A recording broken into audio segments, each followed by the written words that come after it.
Now, if you are anything like me, you probably already have a Steam Deck.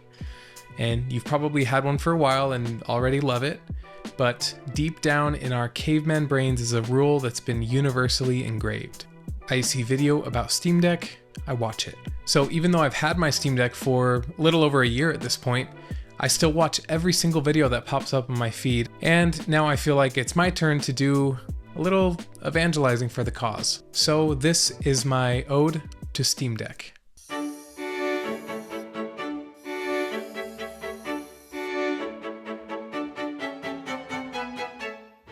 Everyone experiences love differently. Some people are dreamy romantics, some people are slow burners, some people play hard to get, and some people are just kind of creepy. But for me, the Steam Deck was love at first sight. And trust me, it was mutual. At least I like to think so. And for me, the core of it is just that the Steam Deck reignited something in me that I didn't even remember losing, which was a deep love for handheld devices. There's something incredibly attractive about a device that you can play unplugged, untethered from the desk and living room, and unburdened by the limits of a power cable and HDMI cord. It's a feeling I first had when I got my Game Boy Advance SP, and it continued with other handhelds like the DS and PSP. But somewhere along the way, I kind of lost that zeal. I was never a hardcore gamer by any means, but still, I grew up, life got busy, and even casual gaming fell to the sidelines. Sure, I dabbled through the years in some console gaming and VR headsets, but nothing ever came close to those early days, and I'm sure many of you can relate. Enter the Steam Deck. Bought on a whim, with no expectations, and it blew me away. I had tried to do some PC gaming before this, but I hated the fact that I needed to sit at my desk and plug in order to game. After a full day of work sitting at my desk, it was the last place I wanted to be. So with the Steam Deck, gaming shifted from a chore to an escape. One that I could enjoy from my couch while hanging with my kids, or next to my wife while she catches up on Love Island or Love is Blind or The Bachelor or any number of those shows that I pretend not to watch but actually watch and get really into them. Or while I'm waiting in my car for an oil change. It brought me back to the days of taking my Game Boy Advance SP everywhere with me and booting up Pokemon Fire Red or Backyard Baseball at any moment. The Steam Deck represents more than just a portable way to play your games, it represents freedom. But maybe the most incredible side effect of the Steam Deck was that it changed the types of games that I played, and as a result it changed how I see gaming entirely. It shifted from primarily AAA titles, FPS entries, fast-paced multiplayer games, to the pure bliss of indie and retro style gaming. Steam and its very large game selection not only opened my wallet, it also opened my eyes to the hidden and not so hidden gems like Outer Wilds, Hollow Knight, Celeste, and so many others. Gaming just feels entirely different now.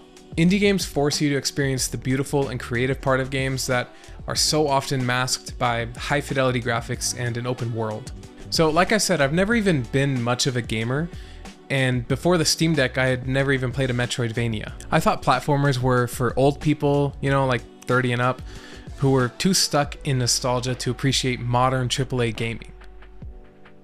Just as an example, let's take Hollow Knight. Critically acclaimed, universally loved, overwhelmingly positive on Steam, and it was touted as one of the best games you could play on the Steam Deck. So I bought it, booted it up, and the very first time I played it, I hated it.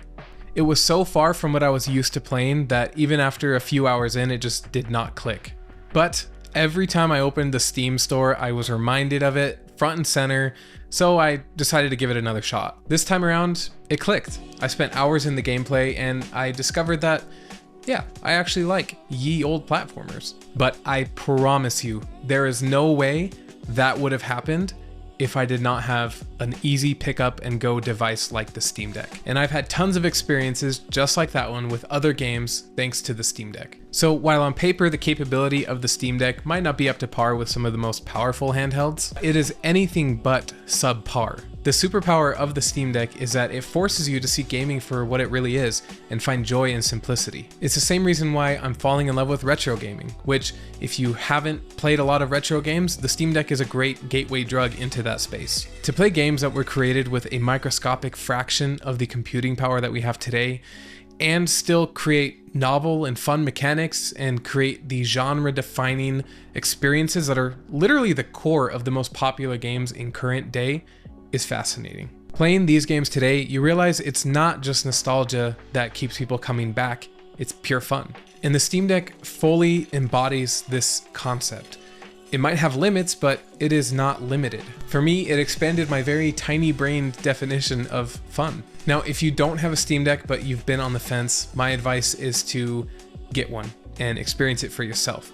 You might have to get a little creative since they're all sold out, but I believe in you. And for the current Steam Deck owners, you already know and resonate with everything I'm saying here. So I will leave you guys with what I think is the best case in favor of the Steam Deck. This is not a device that you need to make time for in your life.